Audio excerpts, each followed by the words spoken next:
Makanya lu bisnis tuh harus nemuin passion sih bro. Bisnis harus nemuin passion, oke. Iya, bisnis lu tuh harus sesuai dengan passion lu. Oke. Once lu ketemu passion, uang tuh nothing bro. Jadi kalau bisnis tuh ya, kalau gue pikir nih ya, gue belajar juga sih dari banyak mentor gitu ya. Lu kalau mau jualan produk, lu pikirin dulu target marketnya. Lu pasti udah masuk HIPMI, lu pasti keluar energi, keluar waktu, keluar materi, ya nggak bro? Setuju. Tapi value-nya buat lu sendiri nanti. Gitu bos. Nah, kuncinya itu cuma itu aja. Giving bos. Kan kalau kita ngelihat sahabat Nabi aja, Abdurrahman bin Auf aja, bos itu bisa kaya raya begitu karena kan the power of giving-nya gede banget. Intinya gini, HIPMI itu kita memperluas jaringan lah. Oke. Ya enggak. Jadi ya kalau pengusaha muda nggak masuk HIPMI itu rugi gitu. Benar. Karena di sini banyak happy-nya sebenarnya. Mumpung masih muda, kita mumpung masih single masuk HIPMI.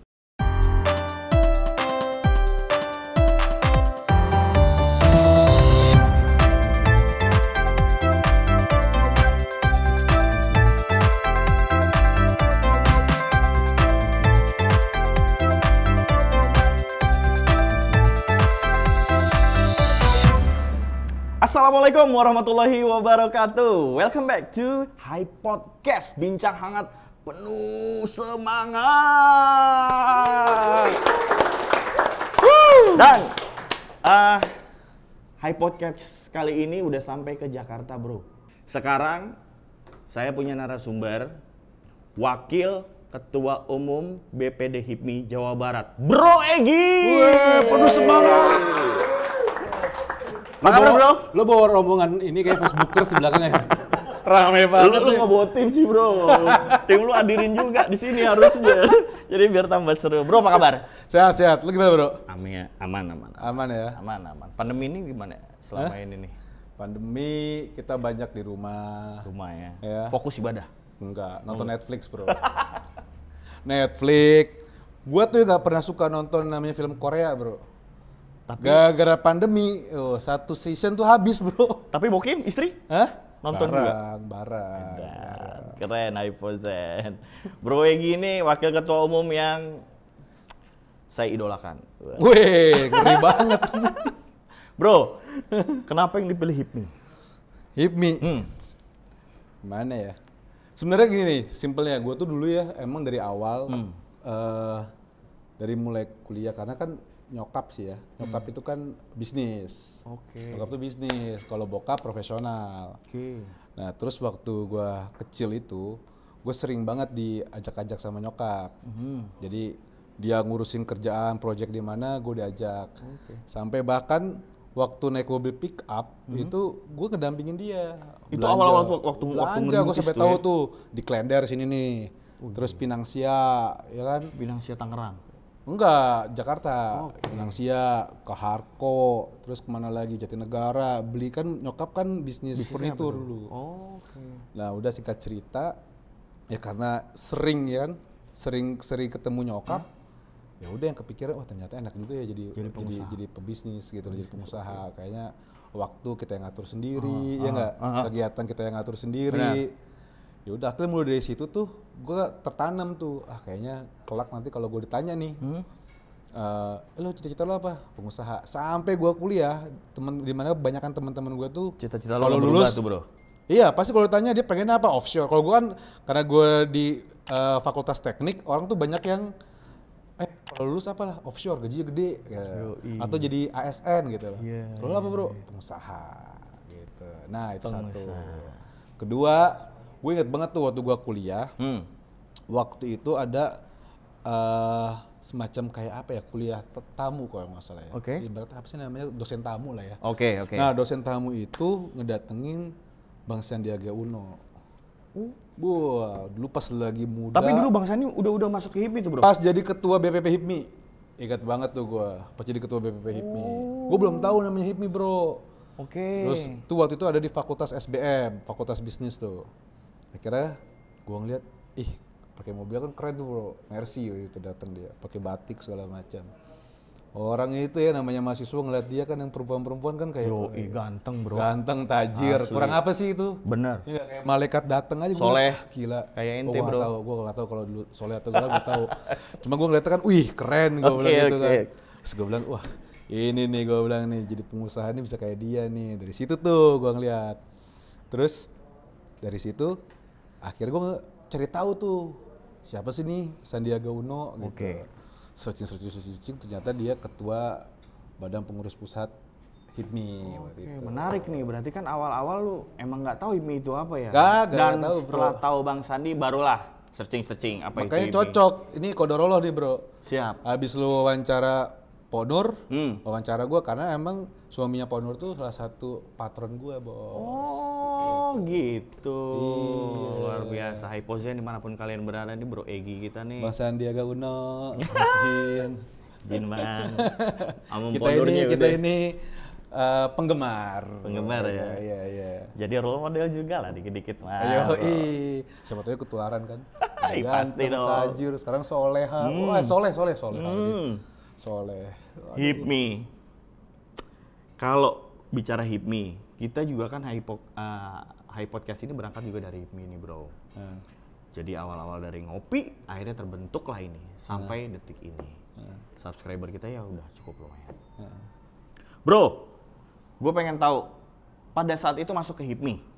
Iya. Lu mau berkarir sampai ke level mana di HIPMI? Nah, gue sebelum ke situ, lo mesti tahu cerita gue masuk HIPMI itu gimana. Sip, coba. Gue tuh masuk HIPMI, ingat banget gue karena waktu gue lulus kuliah tuh udahlah nyoba-nyoba usaha gitu ya. Oke. Terus ada karena tahu HIPMI, tapi gue nggak tahu cara gabungnya gimana. Waktu itu gue bikin bisnis, lebih tepatnya bukan bisnis sih, bantuin bisnis dulu waktu itu awalnya. Di daerah Bekasi kan. Dah. Terus gue cari tahu HIPMI, cara gabungnya gimana ya. Gue dateng bro, itu ke HIPMI, ke Sekre HIPMI Jaya. Kayak orang lamar kerja. Bawa CV tuh? Duduk datang, ketemu di resepsionis. Iya, sama temen gue tuh, ada namanya Victor. Wah ini Victor di HIPMI Kota Bekasi. Sekarang jadi bos inilah konstruksi, wah, luar biasa. Nah, gue dateng tuh berdua sama dia. Gue yakin dia juga pasti ingat tuh ceritanya. Pas dateng, gimana mas, ada perlu apa? Dikira mau minta sumbangan kali ya kita ya, berduaan bro. Kita mau daftar HIPMI nih mbak katanya. Oh gitu boleh kata dia. Boleh minta KTP-nya nggak? Boleh, ini ada. Terus kita kasih KTP-nya. Ya kok Bekasi katanya. Akhirnya? Kalau Bekasi nggak masuk di DKI mas katanya, masuknya ke Jawa Barat gitu. Terus gue keluar tuh dari Sekre HIPMI Jaya yang di Senopati itu. Wah susah juga gue bilang masuk HIPMI ya bro gitu. Udah terus singkat cerita, akhirnya di jalan, gue inget gue punya temen. Dulu temen gue di kampus tuh, namanya Feral. Wah dulu tuh dia jadi, kalau gue nggak salah jadi sekumnya BPD HIPMI Jambi waktu itu. Setahu gue waktu itu. Akhirnya gue minta referensi dari dia. Gue masuk HIPMI dong gitu. Tapi di DKI itu? Enggak, di Bekasi. Gue masuk di Bekasi gitu loh. Akhirnya gue ditemuin sama Bang Nuh waktu itu. Jadi Bang Nuh tuh mantum sebelum gua. Mantan ketua situ. Akhirnya udah ngobrol segala macam. Akhirnya gabung lah di HIPMI. Itulah ceritanya. Jadi kita HIPMI berangkat bener-bener kayak orang lamar kerja, bro. Oh gitu ya? Iya. Gak nyangka kan? Iya, gua gak nyangka sampai segitunya. Gua yang tahu gue HIPMI itu waktu gua di Banjar ya. Gua tahu HIPMI itu di Banjar. Ngobrol, awalnya ngobrol-ngobrol begini aja, ngopi. Akhirnya gua ada cerita, oh halo gua anak HIPMI, halo ayo mau nggak join gini. Gua malah lebih enak bro sebenarnya, karena gua udah kesini. Lu pada saat itu waktu lu itu tahun berapa tuh bro? Tahun berapa ya gue ya? Kalau gua nggak salah sih tahun 2011 akhir deh. Gitu ya? Sampai jadi ketum HIPMI Bekasi. Oh panjang juga tuh perjalanannya ya. 2011 pokoknya gabung HIPMI, kalau gua nggak salah, kalau itu 2011 2012 lah. Karena kan awal-awal lulus kuliah kan gua langsung bisnis tuh. Jadi gua tuh jadi hidup gua tuh dulu merana juga sih bro. Karena nggak sempat banyak main kan. Jadi nggak terlalu bersosialisasi. Nah jadi 2012 gua gabung HIPMI. Ingat banget tuh gua dikasih jabatan kompartemen bidang pariwisata. Oh dari kompartemen juga berarti? Dari kompartemen bidang pariwisata dan perhotelan. Gue bilang ini bisnis gue apa, gue dikasihnya gini. Tapi nggak ada relevansinya, gue bilang. Waduh, gue bilang ini apa nih, tapi ya udahlah demi masuk HIPMI. Apa ya gue jalanin aja kan. Udah singkat cerita jalanin. Nah dari HIPMI itu akhirnya kan kita kenal banyak pengusaha nih. Nah itu maksud gue ya, ngomong gali. Di Kota Bekasi itu. Ya intinya gini, HIPMI itu kita memperluas jaringan lah. Oke. Ya enggak, jadi ya kalau pengusaha muda nggak masuk HIPMI itu rugi gitu. Benar. Karena di sini banyak happy-nya sebenarnya. Mumpung masih muda, mumpung masih single masuk HIPMI. Masuk HIPMI Hypozen dimanapun kalian berada. Batas usia sampai berapa sih tuh? Batas usia kalau nggak salah 41 ya? Mudah-mudahan undang-undangnya belum berubah ya, masih 41 ya. Nambah lagi kan bisa tuh.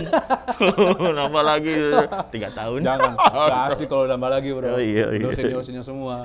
Nanti di Kadin nggak ada yang ngisi dong. Jangan bahas ke Kadin. Nah, Tum, sekarang yang gue denger lu lagi sibuk ngurusin dunia pendidikan itu. Nah, gimana ceritanya bisa lari ke pendidikan, Tum? Gue kejebur bro masuk pendidikan tuh. Percaya nggak? Kecemplung. Dicemplungin apa kecemplung nih? Jadi lebih tepatnya antara kedua-duanya. Oke. Bisnis gue tuh basic awalnya tuh sebenarnya kan karena dulu gue tuh kan lebih ngelihat patron tuh kan nyokap ya. Oke. Nyokap begitu bisnis furnitur akhirnya pada saat tahun 2011 kalau nggak salah 2010 atau 2011 itu ya beliau tuh nyoba bikin bisnis perumahan di Jakarta Timur. Properti lah ya. Properti kecil-kecilan dulu awalnya. Jadi okay. Nyokap juga bisnisnya belum gede karena dulu bisnis furniturnya turbulence gitu ya. Akhirnya coba peruntungan baru main di bisnis itu developer. Nah dulu gue tuh ngebantuin dia dari gue sambil kuliah itu, gue nyetirin dia, gue inget banget pakai mobil Espas tuh dulu gue. Oh dari nyokap mulai ngerintis tuh ya? Mulai ngerintis, kan mulai dari ketemu pemilik tanah, negosiasi harga. Itu seru tuh bro? Waduh, itu kalau itu tuh indah untuk dikenang tapi nggak indah untuk diulang bro. Gitu. Ya, berarti keras bro? Keras, justru gue dulu itu gue inget banget, gue tuh nganterin nyokap, gue nyetirin. Terus kan kita kan nyari pendanaan tuh pakai bank. Nah, pas di bank, gue tuh cuma nunggu di mobil, bro. Nunggu di mobil paling baca koran gitu kan. Karena gue pikir, udahlah itu urusan nyokap lah ya gitu. Gue cuma nganterin dia aja. Gue pikir ini, gue kalau kayak gini apa beda sama supir gue bilang ya. Bego juga. Nah, semenjak dari hari itu ke sananya, begitu dia ke bank segala macem, gue ikut tuh dampingin bawain tasnya dia. Jadi dia ngomong gue dengerin doang, oh gini, oh dia ngomongin ini, oh asisten lah itu. ibaratnya ya. Saya gitu lah ya. Gitu ya. Itu nggak gondrong kita pakai rok kan. Nah, udah tuh singkat cerita, akhirnya alhamdulillah tuh gue inget banget tuh klaster pertama nyokap itu berjalan lah. Nah nyokap ini kan juga bukan perusahaan yang udah gede, yang udah punya manajemen, enggak, itu masih CV awalnya, bener-bener dia ngerintis banget. Nah waktu itu gue dikasih tanggung jawab. Gue dikasih tanggung jawab untuk bantu dia ngawasin di lapangan. Dulu tuh kantor gue bro, belum kayak gini bro. Umur berapa tuh pada saat lu dikasih tanggung jawab? 2011 berarti gue mau lulus sekitar 21, 23, 24? 22an lah, sekitar segitulah. It's too young bro, untuk dikasih sebuah tanggung jawab dipercayakan itu bro. Iya, antara too young atau itu aja tuh. Iya. Dan bisa pada akhirnya? Nah dulu gue ngantor bro. Bukannya bisa karena ala biasa aja, gitu kan. Gue ngantor tuh bro, inget banget gue kantor gue. Kalau orang bilang proyek itu pos monyet bro. Iya, bedeng setahu gue. Iya lah kalau kita jemputnya pos monyet. Bedeng cuma seng, ukuran sekitar gue inget banget tuh 2 meter kali 3 meter, itu seng semua di tengah-tengah. Itu ya yang namanya gue ngawasin tukang, sama ibaratnya ngawasin mandor lah ya. Iya. Ada orang datang nanya-nanya, gue kasih flyer. Gua bagian logistik iya juga bro, beli paku segini, beli triplek berapa lembar. Artinya bisnis proses juga lu kuasain dong bro? Banget bro, makanya gue bilang itu indah dikenang tapi tidak indah untuk diulang bro. Yes. Terus dari situ ada preman datang ngadapin juga bro. Sampai gue pernah mau todong-todongan pistol tuh pernah, ditodongin pistol tuh pernah. Oh ya? Iya. Gitu. Jadi di umur segitu tuh? Iya, ngedown juga sih waktu itu. Iya. Nah, justru gue dari situ kan ngerasa, wah gue kayaknya nih kalau gue mau bisnis, gue nggak punya jejaring, gue nggak punya backup, gue nggak punya rekanan, wah ciut juga nyali bos. Artinya emang pressure itu sudah lu temuin gitu ya bro. Jadi mau nggak mau lu Wah, harus berpikir dan hidup gua ini sih kalau gua pikir-pikir hidup gua sih challenging banget sih. Challenging ya, bro. Iya, dan apa ya? Kita fighter lah. Dan gua tuh thumbs up lah. Untuk sekarang kan hasilnya juga Ya ini mah titipan aja lah, bro. luar biasa. High post yang dimanapun kalian berada. Low profile beliau ini. Asik. Iyalah titipan aja nih mah, bro. Titipan nih bro ya. Terus gimana lagi bro? Setelah lu menghadapi orang-orang seperti itu dan akhirnya lu Itu 2000 bener. Iya, umur 22. Nah, cuma gue karena proses itu banyak banget gue dapat pelajaran ya. Banyak banget dapat pelajaran, mulai dari ilmu lapangan. Lo tau nggak dulu gue jadi nyokap itu bikin perumahan 19 unit. Oke. Satu rumah itu kalau nggak salah harganya, kalau gue nggak salah tuh harga 500 atau 700-an, ada yang hampir nyentuh hampir 1 lah gitu ya. Itu kita nggak punya pembukuan yang rapih. Gue inget banget dulu pas lagi bank minta laporan keuangan. Nyokapnya juga nggak ngerti, laporan disuruh lah gue bikin laporan keuangan kan. Gue nggak ngerti bro bikin laporan keuangan. Ya udahlah, gue inget banget gue punya temen, pacar temen gue itu kuliah di Prasmul, gitu kan, bagian ekonomi, gue lupa, kalau salah ekonomi. Gue kontak dong dia, bro, ajarin gue bikin laporan keuangan, ya udah, mana pembukuan lo kata dia. Oh ya udah, gue bawa pembukuan gue bos yang gue siap hari gue lakukan di dalam pos monyet itu. Kaget nggak tuh? Pas gue kasih kata dia, gila lo bro, lo jualan cabe katanya. Maksudnya? Jadi gue cuma pakai pembukuan tuh debit kredit yang buku hitam itu, tau kan lo buku hitam kan? Tau kan? Buku apa kayak petty cash gitu ya? Ya buku petty cash gitu loh. Ya. Gila lo men, lu serius kayak gini doang? Iya bro. Gue inget banget tuh, gue ketemu dia tuh di Opus Cafe yang di Tebet tuh. Gue belajar di situ. Diceng-cengin habis, ketawa dia. Gue juga ketawa, ketawa dengan kebodohan sendiri. Terus akhirnya dari situ gue belajar kan, kasih tahu sama dia. Walaupun nggak tuntas. Nah singkat cerita, wah emang kalau pengusaha tuh, pesan lagi nih, kalau pengusaha itu emang harus cerdik gitu loh. Pengusaha harus cerdik. Pengusaha tuh harus cerdik gitu. Kalau cerdik, kita jadi nggak gampang putus asa. Gue inget banget akhirnya gue nyewa konsultan akuntan. Udah dong, dia udah bedah segala macam dengan data yang seadanya tadi yang kocak lah gitu ya. Terus udah kayak gitu, dia bilang udah jadi, pas masuk ke bank neracanya nggak asik nih gue bilang. Gue edit dong bro. Gue Bang BTN udah tau lah. Terus berarti rekanan bank juga udah banyak sampai sekarang ya bro?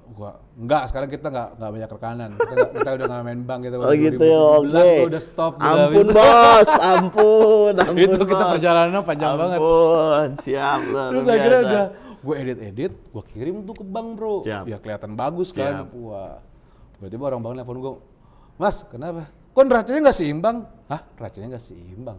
Maksudnya gimana? Iya nih kan namanya neraca kan harus seimbang. Gue lihat, gue nggak ngerti bro, akuntansi gimana bro. Tapi lu semua mengalami itu bro, emang emang dilepas gitu aja sama nyokap atau emang lu cari jalan sendiri tuh? Nah justru itu, makanya gue bilang kalau bisnis tuh ya, karena kan nyokap gue juga bukan pebisnis yang sudah jadi dan sudah matang. Oke. Ya berarti kita tuh nggak punya mentor. Pada saat itu memang mentor lu harus nyokap gitu ya? Nyokap gue dengan segala keterbatasannya ya udah ngajarin yang ada gitu loh. Cuman nyalinya aja, nyokap itu luar biasa. Akhirnya udah dikasih imbang bro. Itu gue sama konsultannya mau dipidanain. Mau dilaporin ke polisi. Mati loh. Belum tahu apa-apa lagi. Belum tahu apa-apa bro. Gue juga kan, sorry bukan konsultannya, gue ulangin, banknya. Wah ini pemasukan data nih pak, bisa digini-gini. Wah panik bro gitu. Kalau sekarang kita diancam-ancam gitu, jiper juga kan? Berlaku lah. Iya benar-benar bisa tuntut balik ya. Iya soalnya kita nggak punya bank, nggak punya utang di bank soalnya, jadi sekarang serius kerja. Tapi percintaan gimana Wak pada saat itu? Sambil berjalan tuh. Jadi gue tuh ya sama bini gue tuh ya. Nikah tahun berapa sih bro? Nikah tahun 2012. Oke, usia berapa pada saat 24. Itu? Jadi gue habis bantuin nyokap itu, jadi kalau masih muda tuh ya, antara rasionalitas sama spekulasi, itu tinggal spekulasi bro. Why? Ya iyalah kita nggak tahu apa-apa bro, belum ilmunya masih dangkal. Betul. Ya kan yang penting nekat aja, berani aja. Bayangin gue dulu, ini bukannya sombong, tapi mau ditiru terserah, tapi nggak ditiru juga bagus gitu ya. Gua tuh 2020. Bro, Sorry. sambil minum, Bro. Oh iya, aku juga deh. Nah, minum dulu Tenggorokan guys. kering nih. Guys, minum guys, pada bengong aja Iya, guys. Ini bukan tausiah loh, bro. Jangan tegang-tegang amat. Tuh kan, sampai di mana tadi itu? Sampai mana tuh gua? Oh iya, 2012. Nah, gua sama partner gua tuh namanya Victor. Gue bikin perumahan. Jadi ini Victor ini ceritanya juga luar biasa, bro. Sahabat dari Dulu waktu kuliah satu kampus tapi beda jurusan. Oke. Pas gue namanya bisnis awal-awal kan cash flow segala macam kan berantakan. Pada saat gue butuh Minta cash flow, bantuan. bro, nggak ada yang mau minjemin kecuali dia, bro. Bos, gue minjem dong. Gue ingat banget kalau nggak salah jumlahnya 100 juta apa ya gue minjem ya. Bro, minjem dong 100 juta gini. Ya udah, kapan, bro? Ih, gue bilang kok gampang amat. Gue bilang itu salah satu sohib gue dan orang yang paling berjasa lah. Sampai sekarang masih. Sampai sekarang guys, cuman beda passion. Dia passionnya di konstruksi, gue passionnya di pendidikan, gitu. Jadi nggak bisnis bareng kita. Siap. Nah, tapi kita lagi ada mau di range juga, ada mau bisnis bareng sekarang. Balik lagi ke cinta. Balik lagi ke cinta. Jadi 2012 akhirnya disitulah gue mulai bisnis baru dan gue mulai deket tuh. Jadi sebenarnya istri gue itu dulu gue punya sahabat dari mulai SMA. Oke. Dari SMA sampai kuliah juga sahabatan. Kakaknya perempuan juga gitu. Nah, tapi kan kita dalam persahabatan itu kita bilang, kalau kita bersahabat jangan ada yang suka-sukaan ya. Kalau nggak rusak nih persahabatan. Karena kita gengan tuh. Klise banget dah. Klise. Pasti bener bro, pasti rusak kan. Kalau ada kayak gitu nanti kalau berantem, wah jadi rusak persahabatan. Jadi nggak asik lagi kan. Bener. Nah udah singkat cerita, waktu itu sahabat gue itu ngajak adenya ke Bandung. Oke. Nah disitulah pertama kali gue kenal. Di Bandung berarti. Di Bandung. Kota Makanya Bandung tuh, aduh memang bener kata Kang Emil ya. Apa tuh? Tuhan menciptakan Bandung tuh pada saat Tuhan sedang tersenyum. Ada. Jadi kalau kita ke Bandung tuh pasti tersenyum terus. Emang sih bro. Emang sih. Jujur lo? Iya. Bandung. Ada apa lo di Bandung? Itu dulu bro. dulu lah, jangan terus. Yang ditanya lo bukan gue bro. Nah, tadi lo bilang basic bisnis lo atau ketertarikan lo adalah ke pendidikan. Kenapa sekarang apa yang udah lo punya di bidang pendidikan bro kira-kira bro? Pendidikan sekarang kita tuh punya lembaga pengelola. Oke. Pendidikan. Oh, Jadi lembaga pengelola. Lembaga pengelola untuk sekolah-sekolah berasrama. Nah, saat ini memang kita ada satu sekolah yang lagi kita kelola yang di Lampung namanya SMA Kebangsaan. Oke. Nah, dari situ akhirnya gue tuh penetrasi ide ya. Coba kontemplasi apa lagi yang bisa dikembangkan. Akhirnya kita bikin satu lagi nih produk baru, yaitu untuk lembaga pendidikan singkat lah, untuk yang masuk ke Akademi TNI Polri, sekolah kedinasan, PNS gitu-gitu. Sama Mantum HIPMI juga. Oh gitu, join juga bro? Pas gua ketum HIPMI Bekasi, dia ketum HIPMI Depok. Oke, sebelum jauh ke situ, kenapa yang bro pilih pendidikan? Nah itu gue pernah kecebur itu bro. Jadi gue 2015 kan bisnis properti juga lagi gitu ya, dan terus berlanjut sampai 2016. Jelek bisnis gue turbulens abis bos. Jadi gue itu ngebebasin tanah, akhirnya nggak berhasil, ceroboh, ketipu gitu, uang udah masuk, habis tuh modal. Nah singkat cerita, kalau sebenarnya awalnya bisnis pendidikan itu istri gue yang bisnis pendidikan. Nah terus udah singkat cerita, gue tuh hampir 3 bulan bro, nggak tahu deh 3 bulan pas sebulan gue lupa. Lebih tepatnya di rumah bengong. Ngapain? Iya, cuma nontonin YouTube gue lah. YouTube aja nontonin kajian, nontonin ya biasa lah. Makanya gue tuh kalau pada saat itu merasa deket-deketnya sama Tuhan tuh ya. Makanya gue kalau baca status orang yang lagi deket sama Tuhan, pasti lagi ada masalah nih gue. Makanya jangan pernah curhat status dekat dengan Tuhan, berarti ada akan dibaca. Bener, lagi baper tingkat tinggi itu orang berarti. Tapi gue dengar pernah punya, misalkan pas jatuh usaha pernah punya utang besar kan gitu bro? Enggak sih. Dan gimana cara bangkitnya gitu kalau emang ada? Aduh, nanti kalau gue di sini kayak Pak Yusuf Hamka lagi nanti gue bawa perbankan nih bro. Tapi udah punya buku belum bro? Ngomong-ngomong di pendidikan lu udah punya buku? Belum kepikiran. Bikinin dong bro. Iya, bikinin dong. cariin dong penulisnya. Gampang. Asik. Ih, penulisnya antum. Enggak dong, gua pencerita yang nulis kan Oke. yang beda dong. Siap. Itu kalau nulis juga sambil cerita kan nanti jadi kemana-mana ceritanya. Nah, lanjut. Yang Ya gimana tadi? Sampai mana? Gue jadi lupa tuh. Tuh, sama gue juga lupa. Pendidikan. Yes, pendidikan.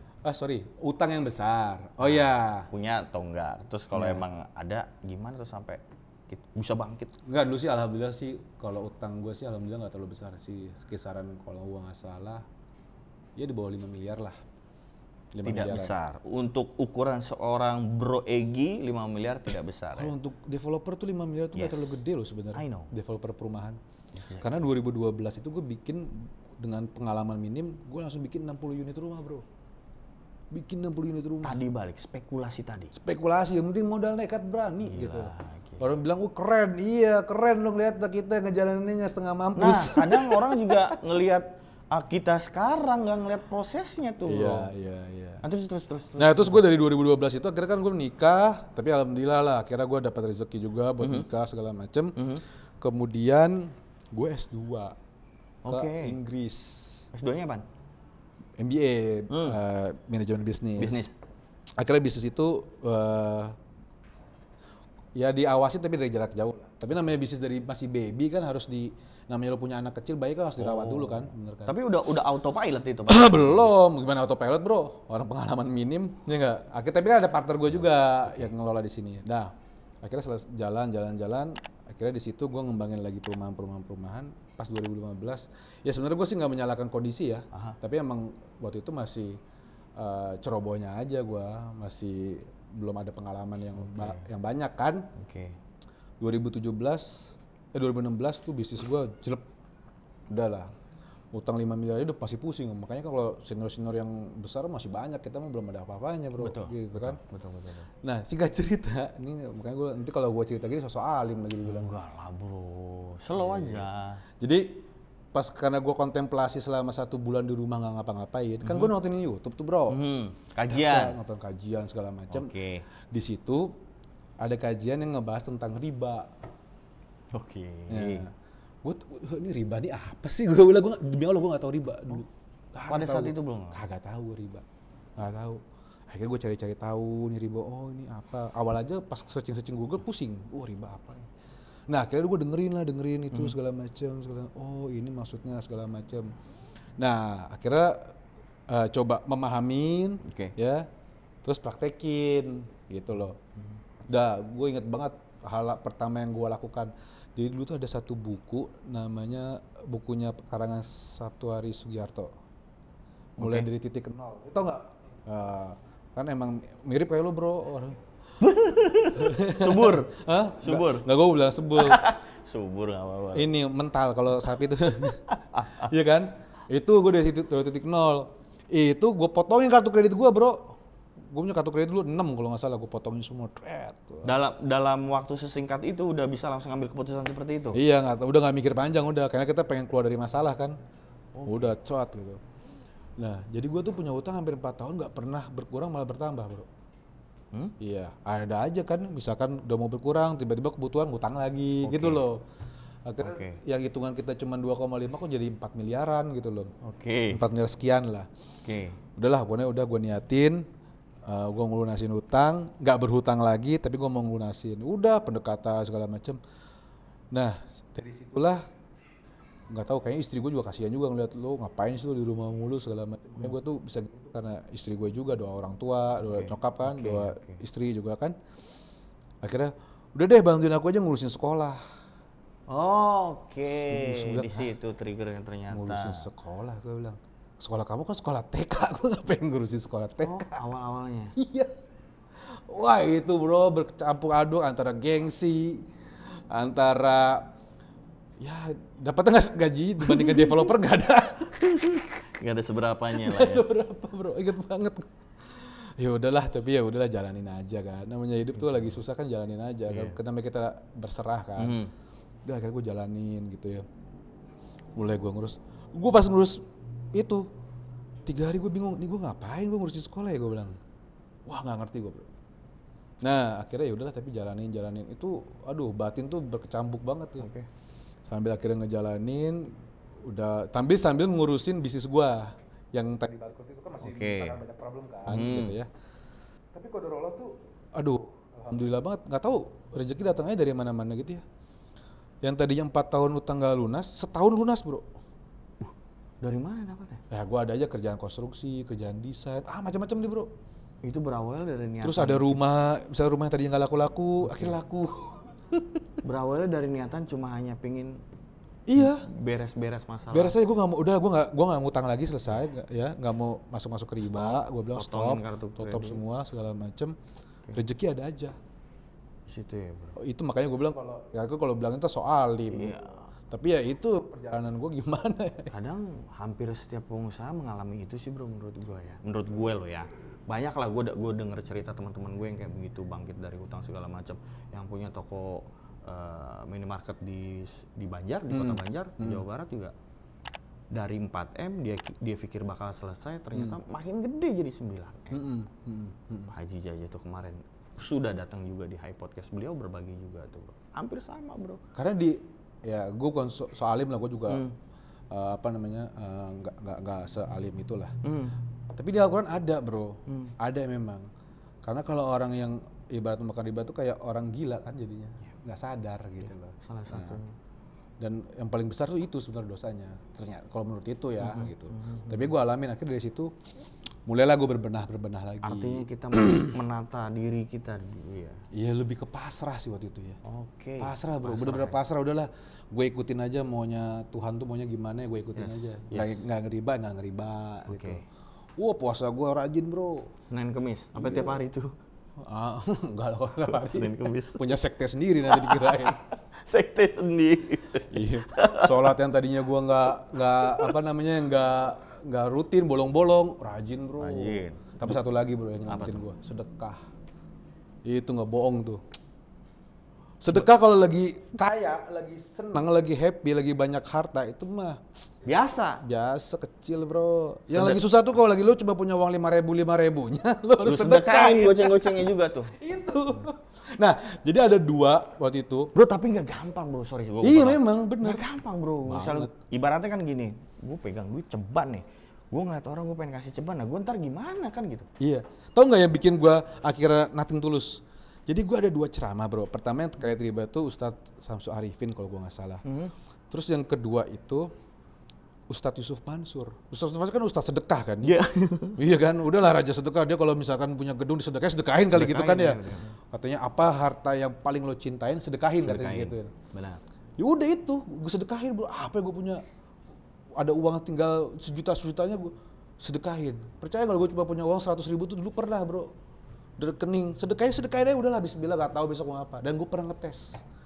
Gue tuh orang gini, gue tuh orangnya kalau di challenge, kalau ditantang orang, oke aja, ayo ladenin gitu loh. Makan itu ya. Tapi bukan berarti yang challenge-nya ini dengan cara soft lah gitu loh. Nah gue tuh suka challenge Tuhan. Waktu itu. Sekarang juga kadang-kadang sih hati aja tapi ya Allah. Nah, ngeri. Jadi gue punya uang 100.000. Waktu itu gue inget banget gue mau ada meeting di PP. Oke. Gue tuh orangnya gengsian bro. Makanya gue tuh bukan tipikal sales person. Karena gue nggak bisa minta. Kalau gue nggak punya ya udah. Gitu loh. Minta nggak bisa gue. Nah, akhirnya gue punya uang 100.000, inget banget tuh. Di 100.000 itu kan bisa buat bensin. Ingat banget gue kan bisa buat ini. Akhirnya gue sedekahin. Gue jalan kagak bawa uang sepeser pun bro. Percaya nggak percaya? Naik mobil segala macam. Rekening gue 50.000 kalau bisa ditarik. Ongkos segala macam? Kan naik mobil, masih ada mobil kantor, mobil kantor kan. Mobil dinas dari kantor. Terus gue jalan tuh. Itu Qadarullah bro. Mulai dari gue padahal ketemu klien juga bukan klien yang ecek-ecek. Kita kan ketemu klien kan ini juga kan waktu pada saat itu. Penampilan juga penting kan gitu ya. Ya kalau penampilan masih ada lah sisa-sisa dulu bro. Dari potongan juga nggak jelek-jelek amat sih bro. Kalau penampilan masih ada lah. Masih ada, baju yang dulu yang bagus-bagus itu masih ada. Oke. Akhirnya gue jalan tuh bro. Gue nggak keluar uang sama sekali. Gue ditraktir. Gue lupa, anjir gue bayar parkir pakai apaan gue bilang nih. Terus Qadarullah tuh gue masih nggak tahu dulu masih ada e-tol apa flash ya, gue inget banget, lupa tuh gue. Di mobil tuh ada uang, entah uang nyelip atau apa. Ada uang buat bayar parkir bro, 50.000. Udah akhirnya gue pulang. Bensin masih ada. Kadang gue suka menganggap itu kadang Tuhan tuh suka bercanda sama kita gitu. Kadang suka bercanda gitu. Ngebercandanya kadang gue suka, Tuhan nggak lucu bercandanya kan gitu. Gue juga. Di bawah asik. Iya di bawah asik. Ya, kayak gitulah bro. Bro balik lagi ke pendidikan yang akhirnya kecemplung ikut sama istri. Tuh akhirnya lu meresapi atau gimana? Akhirnya seneng, basicnya seneng karena seneng sama anak-anak atau gimana? Oh enggak, bukan seneng sama anak-anak, tapi seneng ke value-nya sih. Oke. Apa aja tuh, bro? Ya karena gue gini, gue tuh paling seneng kalau orang tuh bisa lebih pintar dari gue. Paling seneng kalau orang bisa lebih pintar dari kita sendiri? Iya. Why? Ya nggak tahu, keren aja kali ya.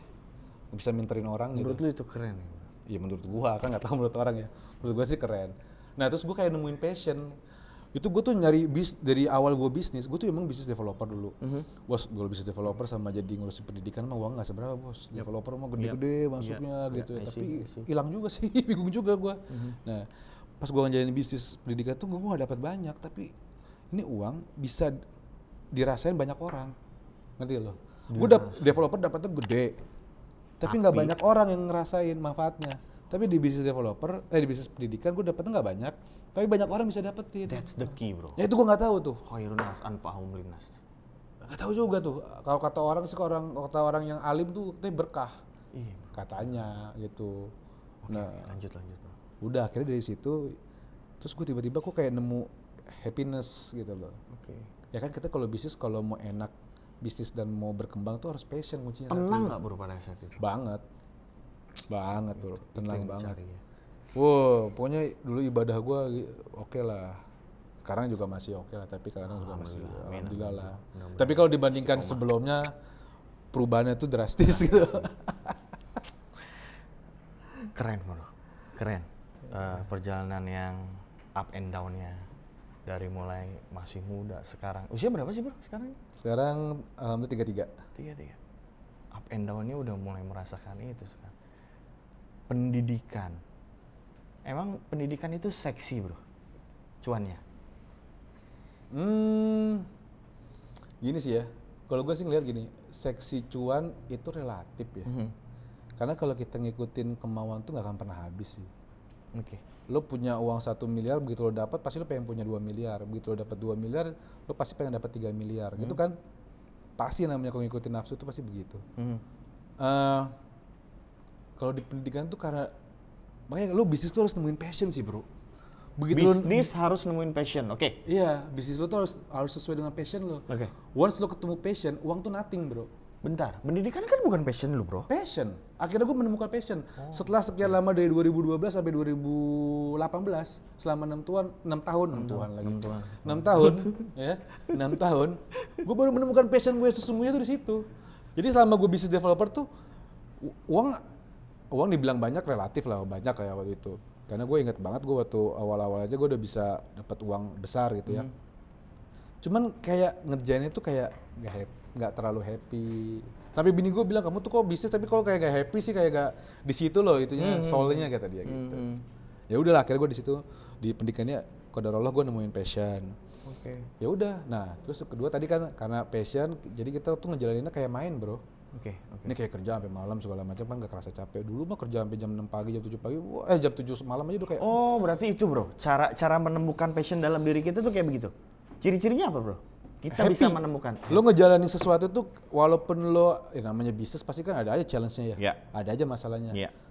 Lo kayak nggak ngadepin masalah, lo kayak ngadepin mainan. Oke. Nah, kalau ketemu mainan lo pasti happy dong. Yes. Ya enggak? Nah, itu kayak gitulah. Happy salah satunya. Happy banget, happy. Sampai akhirnya berapa tahun nih? Jadi sekarang gue ngejalanin pendidikan tuh alhamdulillah udah 3 tahun dari 2018. Wah. Nah, qadarullah-nya akhirnya gue dikasih amanah lah. Makanya gue bilang ini mah titipan. Ini kakak gue dikasih amanah. Siap bos. Nah, dari amanah itu gue ngelola sekolah. Oke. Sekolahnya gak di kota besar bro, bukan pedalaman juga. Daerah mana? Daerah mana? Di Lampung Selatan deket Bakauheni, namanya Kecamatan Panengahan. Waduh, dulu kayak jin buang anak bro. Kenapa yang dipilih di daerah mana bro? Karena gue dikasih amanah untuk ngelola sekolah itu. Oke. Nah, intinya dari situ, nah ini sekolah dulu pesertanya itu utusan daerah semua. Utusan daerah di bidang? Utusan daerah artinya itu dari pemerintah daerah tuh ngirimin siswa-siswinya gitu. Oh, oke.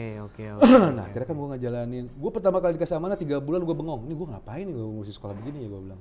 Di daerah pula. Mending kalau di kota besar. Pada saat itu nggak ada mentor di pendidikan? Nggak ada. Berdua aja sama istri itu? Oh enggak, istri gue udah enggak. Istri gue aktif masuk politik. MT tuh dia. Gue dikasih beban suruh. Udah aku mau maju. Oh ini diminta ibu-ibu nih mau maju politik kata dia. Ya udah deh gue bilang. Akhirnya istri larinya ke politik. Sampai sekarang jadi politikus. Di dewan. RI? Enggak, di DKI. Oh, di DKI, oke. Terus akhirnya gue tetap di pendidikan. Memilih ke pendidikan. Makanya gue bilang kalau udah kecebur mau kecebur, bro. Kalau gue itu nggak bangkrut bisnis gue itu kan gue nggak mungkin masuk ke pendidikan loh. Yes. Ya kan, dari situ. Nah cuman hikmahnya gitu. Dan gue ada satu value sebenarnya sih pengen gue sharing itu ya. Pada saat gue bisnis itu pas drop tuh ya, gue tuh setelah drop, ngurusin pendidikan. Akhirnya gue ketemu salah satu sekarang jadi sahabat, sekarang jadi satu tim di lembaga nih pengurus pendidikan gue. Beliau tuh dulu yang ngelola SMA Taruna Nusantara, bro. Nah waktu itu ya. Nah dulu sekolah ini pengen emang inspirasi dari sekolah Taruna Nusantara, gitulah. Singkat cerita begitu. Akhirnya gue jalanin. Cuma qadarullah dari situ karena di banyak utusan daerah, gue kan harus ngurusin nih ke daerah-daerah tuh. Di Lampung tuh ke Lampung. Gue ingat banget ke Tanggamus, pesisir barat, mana tuh gue kelilingin Lampung, bro. Hafal banget berarti itu Lampung. Setiap gue kelilingin tuh karena ketemunya bupati itu. Bupati itu jadi alhamdulillah jadi teman. Nah itu hikmahnya, bro. Yang mana dulu waktu gue ngurusin developer perumahan, apa hubungannya gue ngurusin sama kepala daerah? Paling kepala daerah yang lokasi yang mau gue bangun paling kan. Nah akhirnya gue dari situ tuh jadi perkenalan. Kan akhirnya banyak transfer of knowledge tuh. Yes. Nah gue banyak belajar lah dari beliau-beliau. Termasuk kita sekarang ini gitu ya. Amin. Itulah aktualisasi HIPMI itu di situ. Di situ ya, bro. Iya. Kan gue bisa kayak gitu kan karena HIPMI kan lo di HIPMI ngapain sih paling audiensi, gitu nggak? Akhirnya silaturahmi, ketemu orang, bener nggak? Belajar, diskusi ya. Nah ilmu HIPMI itu kepake, bro, ketemu pejabat gitu sampai sekarang. Luar biasa Hipozen. Ini pembicaraan semakin seru, semakin hangat, penuh semangat. Saya minum dulu, bro. Ada satu yang kurang. Waktu santai ya? Apaan yang kurang? Itu tadi. Oh iya. Di sini jangan dulu, bro. Ketum gue ngelarang. Siap ketum. Gue juga minum dulu bentar. Seru pendidikan. Kenapa yang dipilih pendidikan tadi udah diceritain. Up and down-nya di bisnis. Sebagai seorang suami anggota legislatif berarti. Istrinya punya nggak kemauan buat terjun juga? Sekarang kalau bisa dibilang finansial sudah oke lah. Ya alhamdulillah lah. Ada keinginan atau enggak untuk masuk ikut jejak seorang istri? Kalau keinginan, gue mah nggak mau munafik, ada aja. Tapi kan gue kan punya pengalaman bisnis yang tadi karena cuma ngikutin emosi, nggak pakai rasional, ya kan? Akhirnya malah nyungsep gitu loh kan. Nah sekarang ya gue keinginan tapi pakai rasionalitas juga, gitu kan. Ya saat ini belum kepikiran. Ya kalau yang nawarin, yang ngajakin, ada lah beberapa ada gitu. Ngegoreng apalagi, lebih ada lagi. Tadi sempat kan kita di belakang juga ngobrol-ngobrol dikit gitu. Berarti kan memang ada kemauan kan? Ada gitu, tapi rasional. Sekarang gini sih kalau ya istri gue udah di politik, so gue politik juga. Banyak kok sekarang gitu bro, nggak ada masalah. Gue mau jujur bro, sekarang gue tuh masih pengen happy, pengen merdeka, free, pengen kaya gitu kan bro. Terus yang kedua sekarang gue tanya deh, kalau masuk politik apa sih tujuannya? Tapi kan mumpung masih muda bro membangun karir di politik. Ya kan nggak tahu juga, bisa juga kalau besok lo duluan yang meninggal, ya nggak? Ya kalau bicara ke dipanggil kan? Selesai. Atau gue yang belakangan kan, bisa juga kan? Coy. Umur kan bukan patokan maksud gue. Tapi seru. Thank you to Maggie. atas brother. bincang-bincang kita kali ini. Untuk terakhir nih, Bro Egy, apa sih kira-kira HIPMI ini mesti diapain lagi nih untuk kelas di BPC seperti kami di BPC Kota Banjar? Harus apa nih yang kita lakukan? Dulu pengalaman Bro Egy di BPC ya, seperti akhirnya naik sekarang ke daerah. Apa yang Bro Egy lakuin? Apa ya? Ya sebenarnya kan kalau organisasi itu kan gimana caranya kita itu apa ya? Giving ya. Memberi lah. Oke. Value of giving lah kalau gue lihat. Karena gini lah, gue sih udah pasti jamin. Lo pertama kali masuk HIPMI lo pengen ngapain? Iya, sama bro. Pengen ngapain? Pengen giving kan? Yes. Makanya lo sustain di sini. Lo cari orang yang gak lama di HIPMI. Tanya lo pertama kali masuk HIPMI apa motif lo? Oke, I do bro. Gue bakal, I will. Nah, nanti lo nemuin sesuatu. Jadi kalau gue tuh berpikir tuh gini, masuk organisasi itu kayak lo nge-gym bos. Ya kan? Lo nge-gym, lo bayar gak? Bayar? Iya kan? Ya, let's say lo mention one brand lah. Ya. Ya, lo bayar kan? Lo udah bayar, lo disuruh angkat beban. Iya nggak? Lo bayar PT nih, lo bayar kan? Terus lo disuruh-suruh sama PT gitu loh. Kalau orang yang nggak tahu value-nya pasti bilang, ih lo stupid banget sih bro, foolish banget. Lo udah bayar, lo suruh angkat beban, disuruh-suruh lagi. Bener nggak bro? I do. Tapi once lo ngejalanin, apa yang lo dapat? Badan lo keren, percaya diri lo naik, betul nggak? Kegantengan lo naik 100.000%, betul nggak bro? Yoi, apalagi otot dari sini udah. Asal jangan jadi kaum Nabi Lut aja bro. Itu darahnya halal tuh bro, kayak gitu. Terus kira-kira program yang nggak dulu, belum selesai. Oke, siap. Jadi di HIPMI itu sama kayak tadi ilustrasinya. Lo pasti udah masuk HIPMI, lo pasti keluar energi, keluar waktu, keluar materi, iya nggak bro?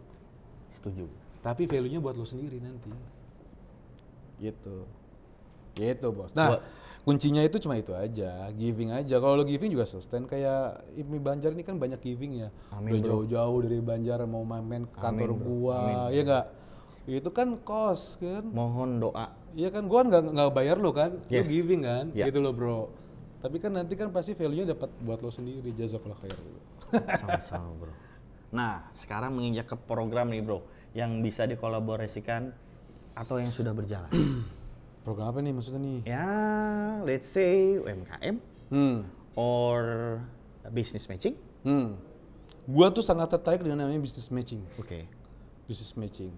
Tapi kadang orang salah kaprah. Orang tuh maunya makan mie instan, bro. Kan namanya mau bisnis itu, bro ya. Kan itu kayak orang pacaran, bro. Proses. Iya nggak, bro? Layu dulu. Iya nggak, bro? Tiba-tiba lo kalau ciuman kan nggak mungkin juga. Iya. Ada proses dulu deket, ya nggak bos? Ya, lo centil-centil dikit, lo dandan dikit, ya, sampai kenal. Karena kan lo baru tahu tuh. Dari tahu tuh bisa lebih jauh lagi, bener nggak, bro? Benar. Nah, sama business matching juga begitu. Nggak mungkin lo gue rasa ya belum pernah ada namanya orang bisnis yang sustain ya. Sekali ketemu langsung deal. Duk, jadi gitu. Bullshit lah.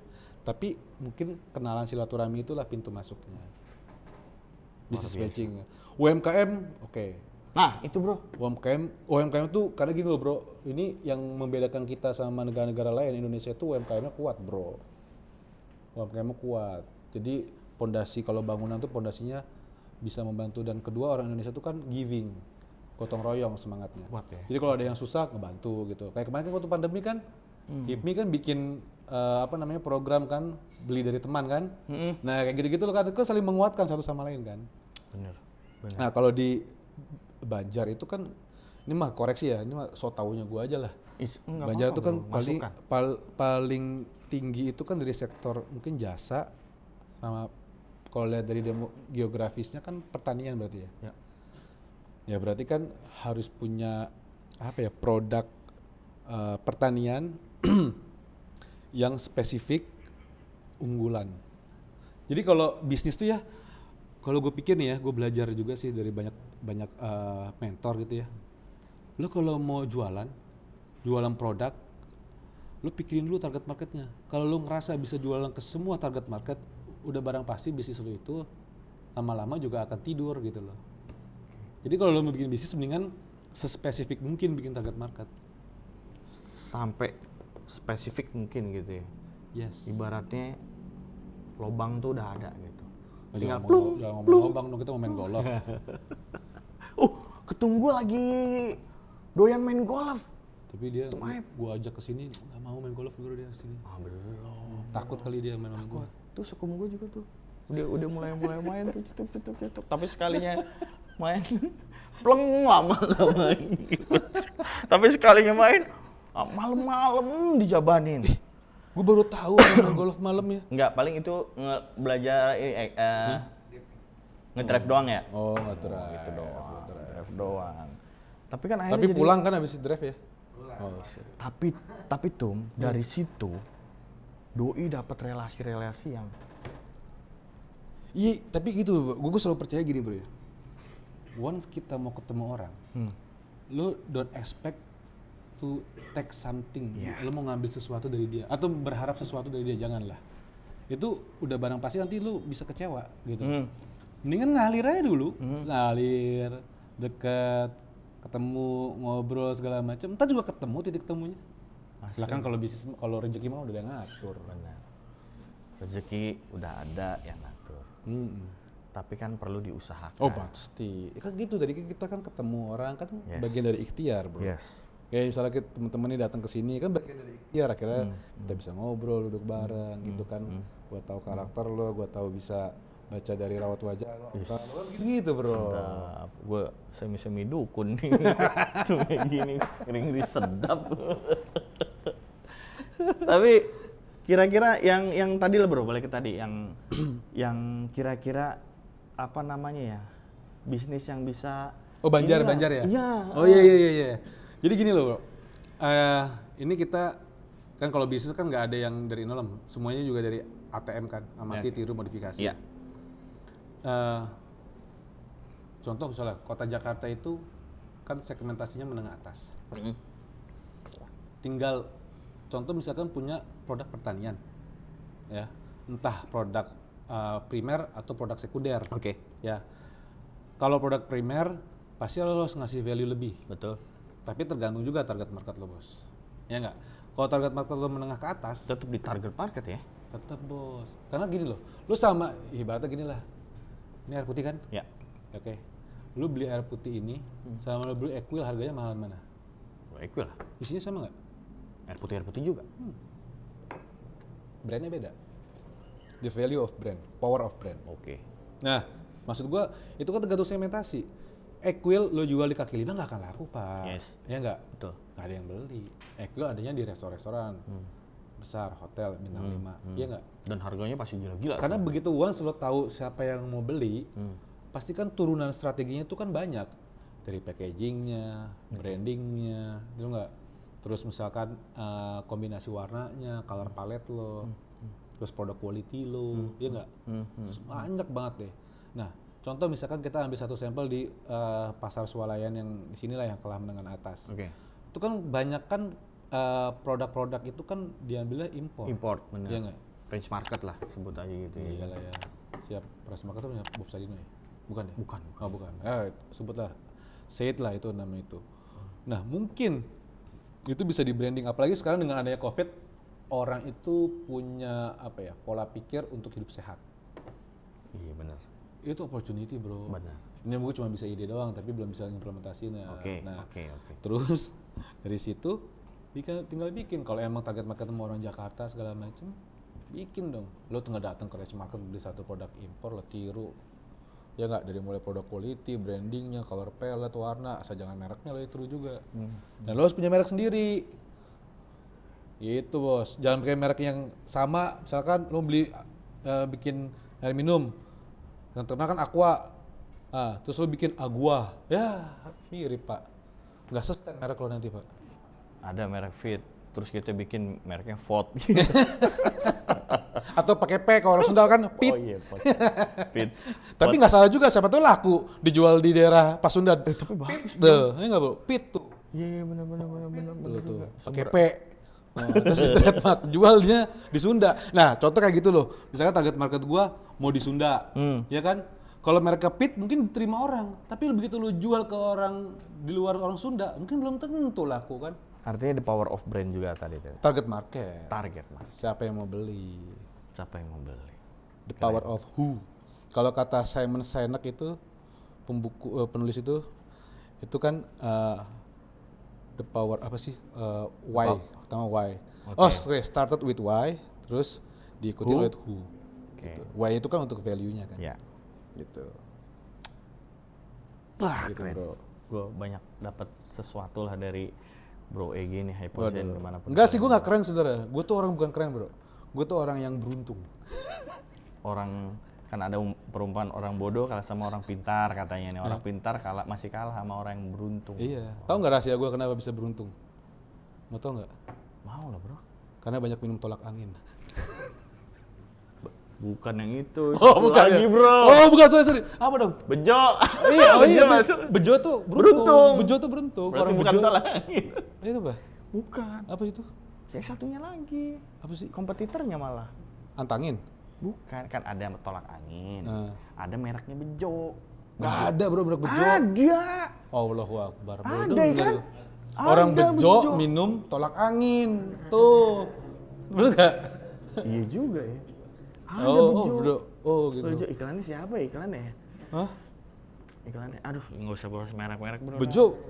Bejo bukannya buat itu yang alat keruk itu? Itu Beko. Oh salah gua. Oke siap. Beko yang di rokok maki-aki. Apaan tuh? Bako. Bro, mungkin masih banyak perbincangan yang pengen gua tanyain, tapi closing statement bro. Jaduh, apa nih gua bingung. Masukan satu. Gue minta secara pribadi nih ya, untuk Hype Podcast ke depan. Oke, itu satu. Keduanya untuk HIPMI itu sendiri, khususnya HIPMI Banjar ya. Kita akankah berkolaborasi dengan BPD ini atau apa? Gitu. Yang terakhir buat Hypozen dimanapun berada.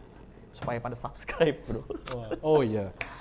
Jadi Hype Podcast ini, kalau gue pikir kan gini, kita kan ini sama-sama pebisnis nih bro ya. Sama pengusaha. Berarti kita harus tentuin nih target audiensnya siapa. Oke. Ya, spesifik aja. Kalau gue mau kalangan terpelajar ya berarti lo harus menyesuaikan konten-kontennya gitu kan. Kalau kalangan pengusaha harusnya agak bebas sedikit, bro. Agak lentur sedikit. Bisa tadi ya gitu kan. Masukan guys. Kalau pengusaha itu gitu, bro. Kalau pengusaha kan example, bro. Name it. Nah, misalnya kita ngobrol bisa sambil smoking. Gitu.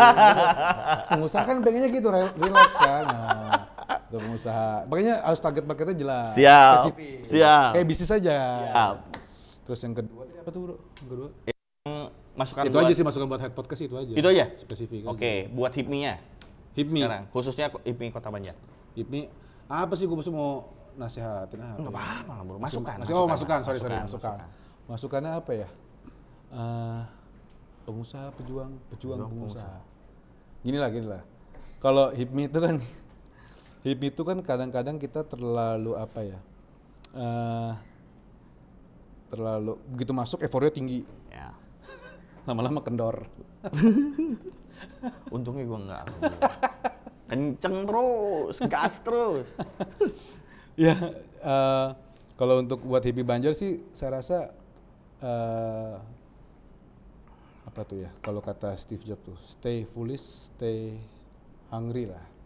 Ya, Oke. Stay foolish, stay hungry. Artinya tetap terus belajar gitu. Iya, terus belajar, terus kreatif. Ini kan kreatif banget nih, salah satu inovatif kan. Belum ada nih kayak BBC lain kayak begini. Belum ada bro. Belum ada kan? Itu dia yang jadi menarik. Mantap bro. Ntar nomor rekeningnya gua WA ya. Siap. Nomor rekening gua maksudnya gua WA kalau kan gua ngendorse lo nih. Siapa tahu nanti kan Tum Jabar kan. Tuh.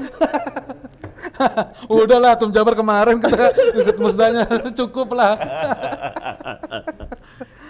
Balik lagi Tum. Terus apa lagi tadi itu? Masukannya. Ini tadi itu kan ini kan udah keren nih, Okay. keep innovate gitu ya, terus stay foolish, stay hungry gitu. Terus kemudian ya gua rasa sih apalagi di bawah kepemimpinan Tum Aip ya, nanti kasih nomor rekening gua ke dia. Siap. Iya, gua mau bagusin dia nih. Gimana maksudnya? Kasih nomor rekening. Nomor rekening gue ke dia, ya. Tom Aep kan, gue mau bagusin dia. Ini HIPMI Banjar nih di bawah kepemimpinan. Bercanda bro. Gue jadi nggak ngerti. Gue pikir minta nomor rekeningnya tuh Pak Aep gitu. Balik dong. kita kan jadi endorser nih. Siap. Nah, siap. Di bawah, kalau menurut gue sih di bawah pimpinan Tom Aep sih ini, menurut gue HIPMI Banjar tuh kayaknya diajarin untuk kerja ikhlas. Ya nggak tuh? Ya nggak bro? Nah, lebih banyak harus dilatih mental giving. Tapi emang bener bro, pengusaha tuh harus banyak giving bukan taking. Kayak tadi kita ngobrol di awal ya, giving. Giving bos. Kan kalau kita ngelihat sahabat Nabi aja, Abdurrahman bin Auf aja, bos itu bisa kaya raya begitu karena kan the power of givingnya gede banget. Gitu. Seberapa banyak kita, semakin banyak kita memberi, akan semakin banyak pula yang didapat. Apa? Boleh. Semakin banyak pula bos. Tapi emang bener bro, kalau sekarang gini ya, kalau pengusaha cuma hitung-hitungan matematika kertas itu mah bullshit, gue bilang proyeksi gitu mah, ya nggak, kita nggak pernah tahu gitu. I do agree. Tapi bro, kalau yang namanya giving, karena di Al-Quran sendiri sudah dijelaskan minimal 10 dapatnya 700, tergantung lo percayanya yang mana. Kalau percaya 700 ya dapatnya 700. Amin. Gitu bro. Amin. Nah terus apa lagi tuh, hypozan. Buat hypozen. Ada hypozan apa ya? Sebutannya hypozen. Hypozen. Artinya high podcast netizen. Oh I see, oke. Pesan-pesan buat hypozen suruh subscribe sekalian tuh. Iya. Izin. Hypozen, stay tune and subscribe Hype Podcast. Wey, terima kasih Tum Egy atas waktunya, sukses Thank selalu. you. Sama sukses maaf selalu. ya. Siap. Tadi kita siap. ngobrol saatnya bercanda segala macem, mungkin nggak ada yang nyinggung. Saya sorry. Siap. Itu cuma terima kasih. Tawa. Sukses terus, dunia pendidikannya maju terus. Thank you. Kalau mau jadi dewan suatu saat, jadi dewan. Kita full support buat Tum Egy ya, mudah-mudahan insya Allah. Terima kasih sekali lagi. Siap, sama-sama. Buat Hypozen dimanapun kalian berada, tungguin lagi. Kita akan terbang ke kota mana selanjutnya. Terima kasih. Wassalamualaikum warahmatullahi wabarakatuh.